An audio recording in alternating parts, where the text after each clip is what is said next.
qualify for perhaps other programs outside of the lunch program for state or federal It may, supports? but usually the break point is at 50%. Okay. So we're a long ways away from it. So many of those big grants that go to like cities, Right. you know, The cities are up close they're to looking 60. right. They're looking for those areas that are 50 or above, and most cities or many cities are. I see. So Okay. Well, thank you for that. Probably before we get into the B, is now a good time to do the elementary schedule? we can do it now. Sue?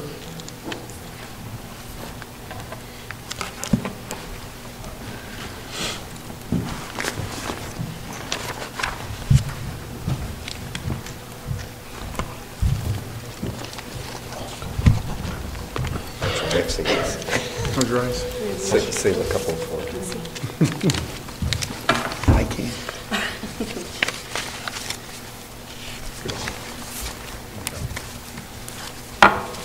Dr. Colley had asked for me to let you know how we do class placements, and it's quite different between the preschool, kindergarten, and then the elementary school.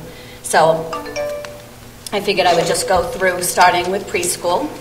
At preschool, at Macomber School, we send out a letter to everyone on the census as well as all of our current preschool children, giving them options for the next year. You've seen that form as we were looking at our options for this year. As they come back, we number them so we know the order that they came back in, and preference is given to returning students. Traditionally what happens is many of our 3-year-olds will come Tuesday, Thursday, then the following year they'll come Monday, Wednesday, Friday. So a lot of times they'll start off with fewer days, go into more days. But the kids that are currently in the program have first preference.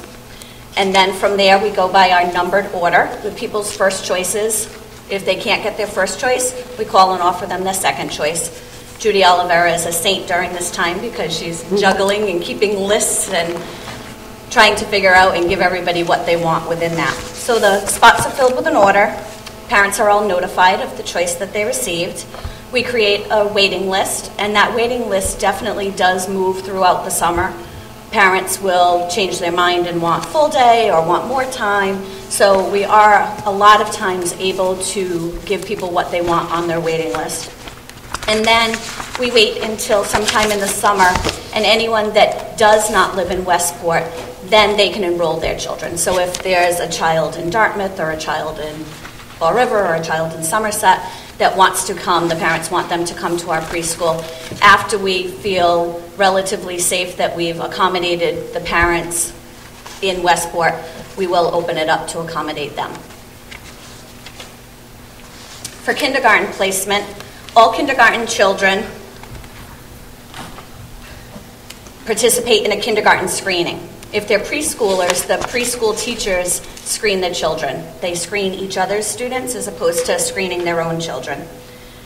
Anyone else, again, we go through the census, so we send out letters to all of the families that have children of age to be starting kindergarten.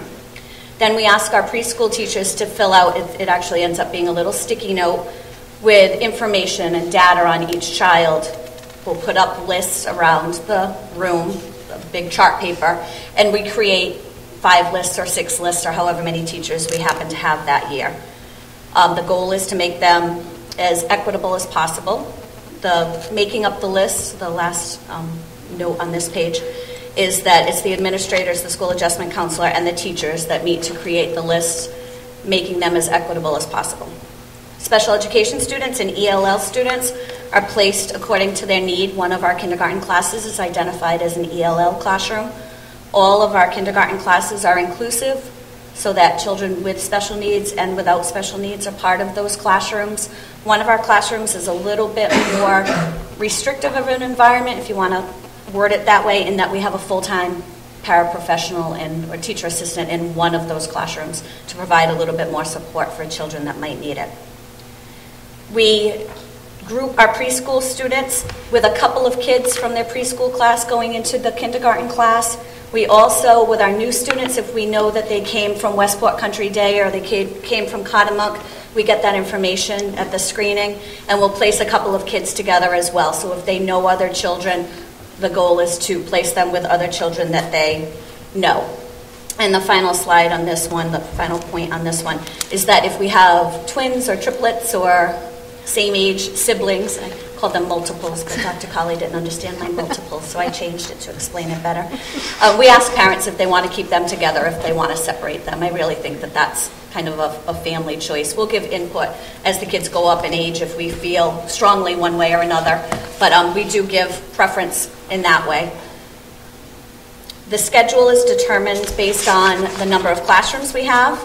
Our specialist schedule, which at the kindergarten level is Mrs. Dufault. She sees each of the kindergarten classes once a day.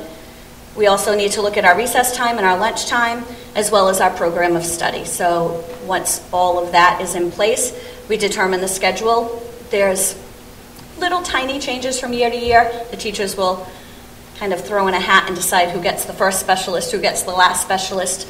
But what really changes that is this year it will be a little bit different because we'll have 6 classes instead of 5. So that's how the schedule is determined for kindergarten.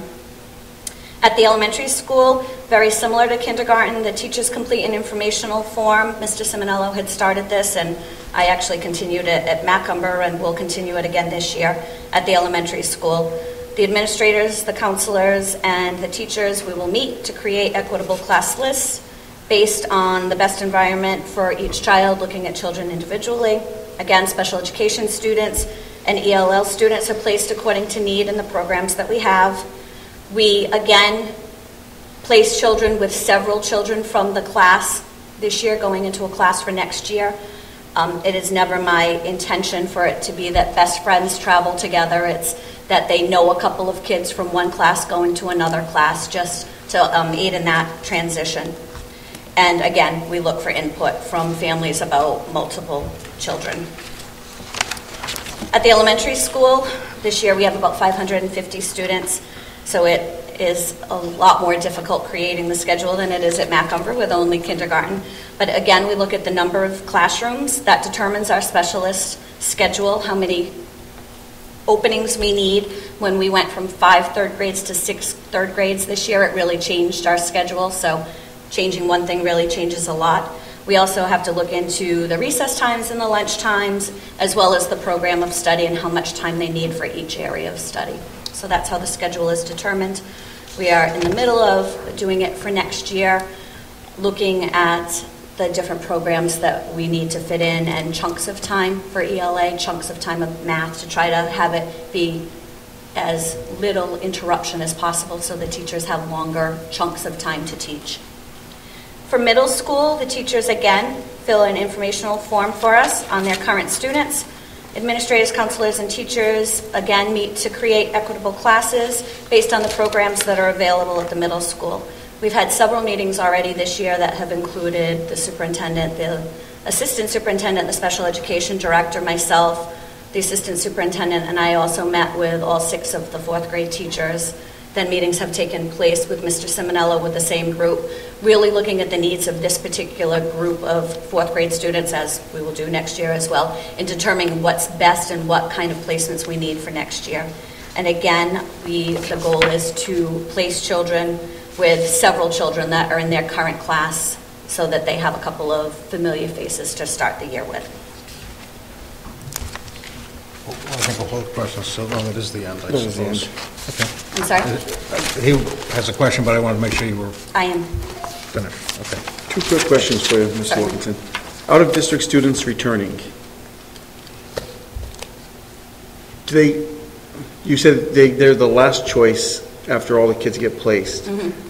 Even if they're a returning student, do we have kids in the district like next year coming in that were in this year, and people from Westport aren't getting a spot because a returning student from out of district is taking a spot?